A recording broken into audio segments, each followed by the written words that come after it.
ప్రియుడును రక్షకుడునైన యేసుక్రీస్తు పరిశుద్ధ నామమున మీ అందరికీ శుభములు. ఈరోజు మన పాఠము ప్రకటన గ్రంథము 11వ అధ్యాయంలోని ఇద్దరు సాక్షుల గురించి నేర్చుకున్నాం. నా సాక్షులు అని దేవుడు అంటూ ఉన్నాడు. నా ఇద్దరు సాక్షులు ఎవరు, వారు ఎందుకు వచ్చారు? ఈ విషయాలన్నీ కూడా 11వ అధ్యాయంలో ఉన్నాయి. బిడ్డలు, మనం ఎందుకు ప్రకటన గ్రంథం చదువుకుంటూ ఉన్నాము? ఎందుకు అనంటే ఇంకా చివరి దశకు వచ్చింది ప్రపంచం అంతా కూడా. ఈ ప్రపంచం అంతా కూడా ఎండయ్యే దినాల్లో మనం ఉన్నాం. యుగాంతంలో ఉన్నాం. త్వరలో యేసు ప్రభు రాబోతూ ఉన్నారు. రెండవసారి ఈ భూమి మీదికి వచ్చినప్పుడు ఏం జరుగుతాయి? ముందు రోజుల్లో 7 సంవత్సరముల మహాశ్రమల కాలం ఉంటుంది. శ్రమల కాలం 3.5 సంవత్సరములు, మహాశ్రమల కాలం 3.5 సంవత్సరములు. మొత్తం అంతా కూడా 7 సంవత్సరముల శ్రమల కాలం ఉంటుంది. ఎవరికి ఈ శ్రమల కాలము అనంటే యేసు ప్రభుని ఎరగకుండా ఈ లోకంలోనే వదిలివేయబడ్డ వారికి మాత్రమే ఈ శ్రమలు. మరి యేసు ప్రభుని నమ్మిన వారు ఏమవుతారు? నాకేమవుతుంది? మీకేమవుతుంది? మనము ఎత్తబడతాము. ఇది జరగక ముందే ప్రభు మనకిచ్చిన గొప్ప భాగ్యం ఏంటంటే తన సంఘాన్ని, సంఘం అంటే మనము, ప్రతి ఎపిసోడ్లో కూడా నేను ఈ సంగతులు చెప్తూ ఉన్నాను. మనం దేవుని బిడలమైనందుకు మనకు ఎంత ఆధిక్యత ఉంది, ఎంత భాగ్యం ఉంది అని మనం తెలుసుకోవాలి. దేవుని కొరకు నమ్మకంగా బ్రతకాలి. ఎప్పుడు యేసు ప్రభు వస్తారో తెలియదు. ఈ రాకడైతే 7 సంవత్సరముల మహాశ్రమలు ముగిసిన తర్వాత వస్తుంది. భూమిదికి వస్తారు. అంతకుముందు జరిగే క్రియలు మనం చూస్తూ ఉన్నాం. అంతకుముందు జరిగే సంఘటనలన్నీ కూడా మనం చూస్తూ ఉన్నాం. 6 బూరలు ఊదినట్టుగా మనం చూస్తాము. ఇంకా 7వ బూర ఊదక ముందు 10వ అధ్యాయము 11వ అధ్యాయంలోని సంఘటనలు జరుగుతూ ఉన్నాయి. 11వ అధ్యాయంలో ఏం సంఘటన జరుగుతుంది అని అంటే, ఆలయాన్ని కొలవమని జాన్కి కొలకర్ర ఒకటి ఇచ్చాడు దేవుడు. ఆలయాన్ని కొలవమంటున్నాడు. ఆలయమును బలిపీఠమును కొలువు, ఆ తర్వాత ఆలయంలోనికి వచ్చే వారిని లెక్కపెట్టు అంటున్నాడు. ఇంకా చివరి దశలో ఉంది. ప్రపంచం ఎండవడానికి సిద్ధంగా ఉంది. ఈ చివరి దశలో ఆలయాన్ని కొలవమంటూ ఉన్నాడు. ఎందుకు అనంటే, మీకు తెలియకపోయి ఉండొచ్చు చిన్న బిడ్డలు గనక, పెద్దవారికి తెలుసు. ఏదైనా ప్రాపర్టీ కొనుక్కున్నప్పుడు ఆ ఓనర్ దగ్గర నుండి తీసుకున్నప్పుడు తను కూడా, కొనుక్కున్న వారు కూడా దాన్ని మరొకసారి కొలుచుకుంటారు. ఎందుకు? అంతే ఉందా, ఇంకేమైనా తక్కువ ఉందా, ఎక్కువ ఉందా, ఈ విషయాలని కన్ఫర్మ్ చేసుకోవడానికి. ప్రభు ఇంకా త్వరగా వస్తూ ఉన్నాడు భూమిదికి కనుక ఆలయాన్ని కొలవమంటూ ఉన్నాడు. బలిపీఠాన్ని కూడా కొలవమంటూ ఉన్నాడు. అంటే తను ఈ భూమిని సంపూర్ణంగా స్వతంత్రించుకోవటం తనదే. అయితే ఎప్పుడో ఆయనకు అప్పగించాడు, కానీ ఎప్పుడో ఇచ్చినప్పటి ఆస్తి అంతా కూడా ఆయన రెండవసారి భూమి మీదకి వచ్చినప్పుడు స్వతంత్రించుకుంటాడు.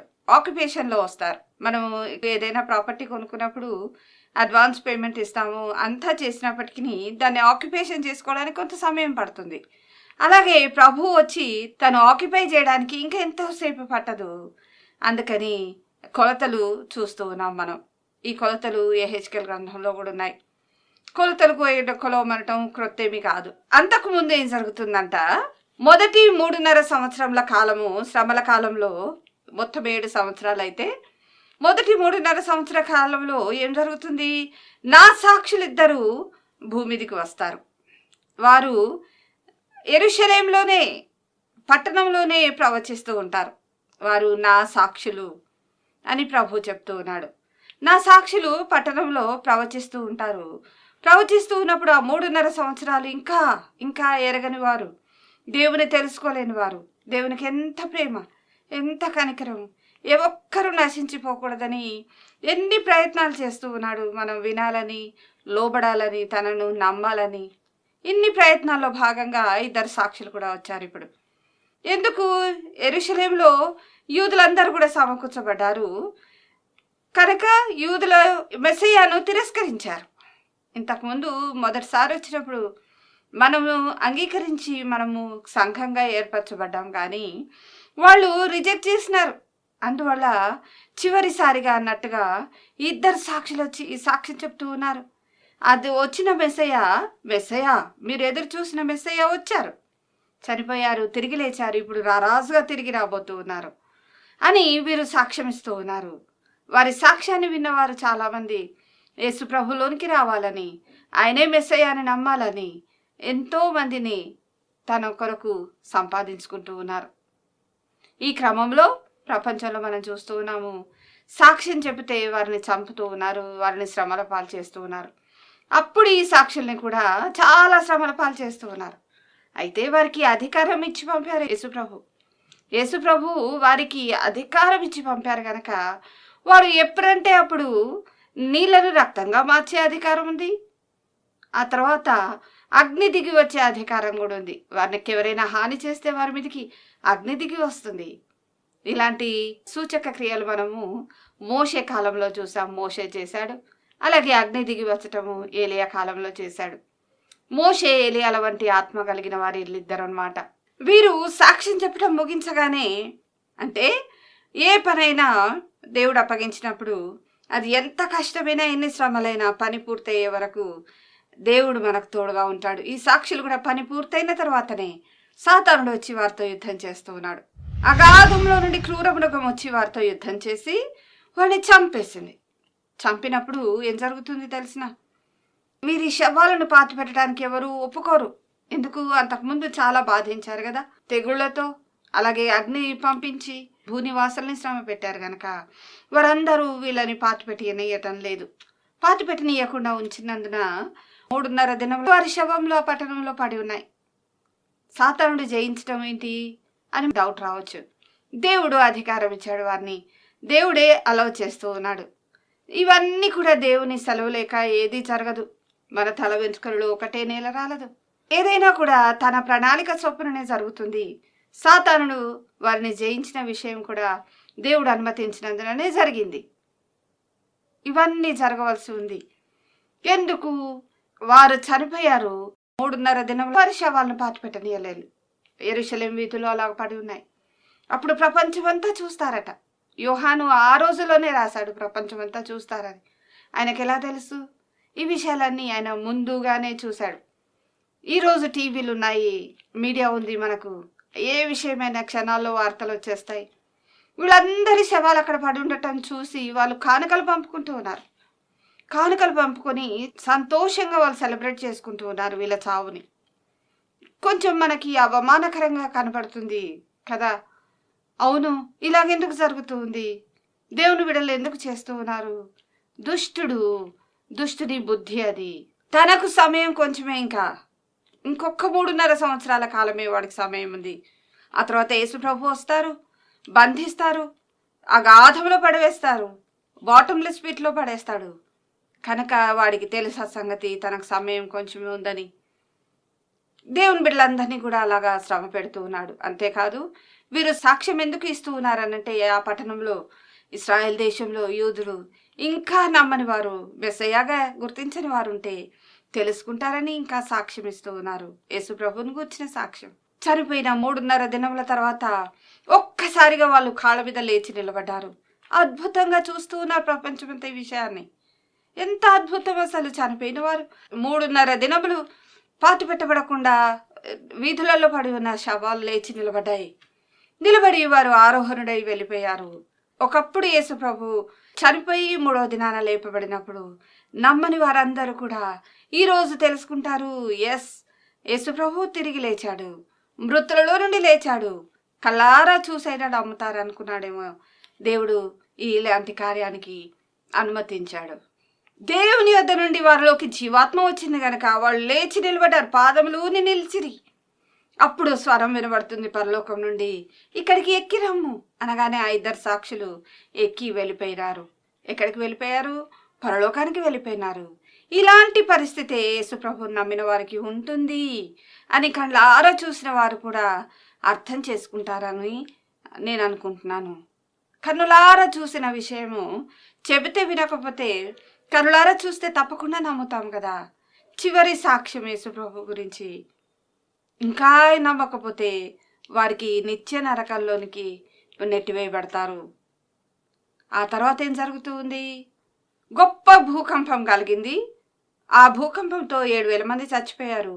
ఇదంతా చూస్తున్నవారు చాలా భయపడి దేవుని నమ్మినట్టుగా మనం వాక్యంలో చూస్తాం. హల్లెలూయా!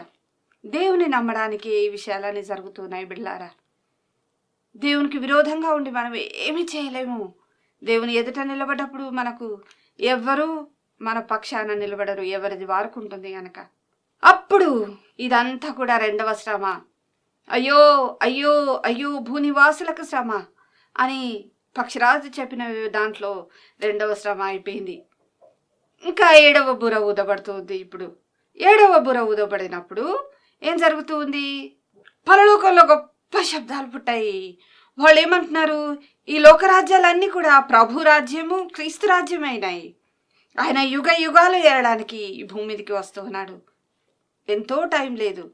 వెంటనే ఆయన ఎదురుగా, సింహాసనం ఎదురుగా 24 పెద్దలు కూర్చొని ఉన్నారు కదా, వారందరూ ఈయన గొప్ప మహిమను చూసి ఆ 24 పెద్దలు దేవుని ఎదుట సాష్టాంగపడి పాడుతూ ఉన్నారు పాట. ఏమని? సర్వాధికారి, నువ్వు సర్వానికి అధికారివయ్యా, నువ్వు నీ బలమును స్వీకరించి ఉన్నావు.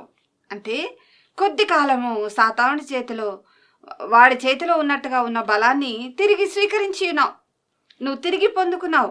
నువ్వే మహిమ, ఘనత, ప్రభావం పొందనరుడవని వారందరూ కూడా దేవుని స్తుతిస్తూ ఉన్నారు. ఇంకా దేనికి సమయం వచ్చింది తెలిసిన? నీ పరిశుద్ధులు, నీ ప్రవక్తలు, నీ బిడలైన వారిని లోకం హింసించింది కదా, వారికి తగిన ప్రతిఫలం ఇచ్చే టైం వచ్చింది. ఇంకా సమయం దగ్గరకు వచ్చింది. దేనికి? మేము చేసిన మంచి వాటికి ఫలం పొందే టైం వచ్చింది అని సంతోషంతో దేవుని స్తుతిస్తూ ఉన్నారు. అంతటా పరలోకపు ఆలయం తెరవబడ్డట్టుగా మనం చూస్తాము. మొదటనేమో భూమి మీది ఆలయం గురించి చూసాము ఈ చాప్టర్ బిగినింగ్లో. చివరిలో దేవుని ఆలయం, పరలోకంలో ఆలయం తెరవబడటం చూస్తాము. మందసం కనపడుతుంది. అంటే మందసము మీద మహిమ ఉంటుంది, మందసము లోపల ఆయన సన్నిధి ఉంటాయి, పలకలు ఉంటాయి కదా, లా ఉంటుంది కదా. కనుక పరలోకపు ద్వారం తెరవబడ్డప్పుడు మనకేం కనపడుతుంది? ఆయన తన కృపను జ్ఞాపకం చేసుకుంటూ ఉన్నాడు, ఆయన దయను జ్ఞాపకం చేసుకుంటూ ఉన్నాడు. ఎంత కోపించినా కూడా ప్రభు తిరిగి తన వాత్సల్యతను జ్ఞాపకం చేసుకునేవాడు. హబక్కూకు గ్రంథంలో ఉంటుంది, తాను కోపించుతూనే వాత్సల్యతను జ్ఞాపకం చేసుకునే దేవుడు. ఇంత మంచి దేవుడు, గొప్ప దేవుడు త్వరలో రానైనాడు. ఇంత గొప్ప దేవుని కాదని ఈ లోకంలో బ్రతికితే, ఈ లోకంలో కొట్టుకొని పోతే మనకు నిత్య నరకానికి మనంతట మనమే వెళుతున్నాము. దాన్ని కాదని మనం యేసయ్య దగ్గరకు వచ్చినట్టయితే, యేసు ప్రభుని అంగీకరించినట్టయితే మనకు నిత్యము ఆయనతో పరిపాలిస్తాము. ఈ భూమి మీద 1000 సంవత్సరముల వరకు మనం పరిపాలిస్తాము ఆయనతో కూడా. అంతేకాదు యుగ యుగములు ఆయనతో కూడా జీవిస్తాము. ఇంత గొప్ప భాగ్యాన్ని ఈ కొద్ది జీవితంలో మనం డిసైడ్ చేసుకోవాల్సి ఉంది బిడలు. అందుకే ఈ ప్రకటన గ్రంథం చదువుతూ ఉన్నాం. త్వరలో యేసయ్య రాబోతూ ఉన్నాడు. ఇంకెంతో కాలం లేదు. నాకైతే ఇంకెంతో కాలం లేనట్టుగా ఉంది. దేవుని వాక్యం కూడా ద్వారం దగ్గరే ఉన్నాడు యేసు ప్రభు అంటుంది. కనుక వచ్చేస్తాడు. వచ్చినప్పుడు మన పరిస్థితి ఏంటి? మనం ఇంకా కఠినలుగా ఉన్నామా? నమ్మకుండా ఉన్నామా? లోకమంతా ఎటుపోతుందిలే, వారితో నేను కూడా అనుకుంటున్నామా? అయితే ఒకరోజు వస్తుంది, మనం విడవబడటం బహుఘోరము.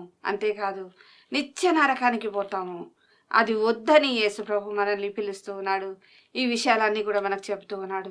ఆయన చెప్పినప్పుడు మనం వినాలి. పరలోకంలో నిత్యము ఉండే స్థానానికి వెళ్ళడానికి సిద్ధపడాలి. ఇలాగున బిడలు సిద్ధపడే వారికి అందరికీ కూడా యేసుక్రీస్తు కృప నిత్యము తోడుగా ఉండునుగాక.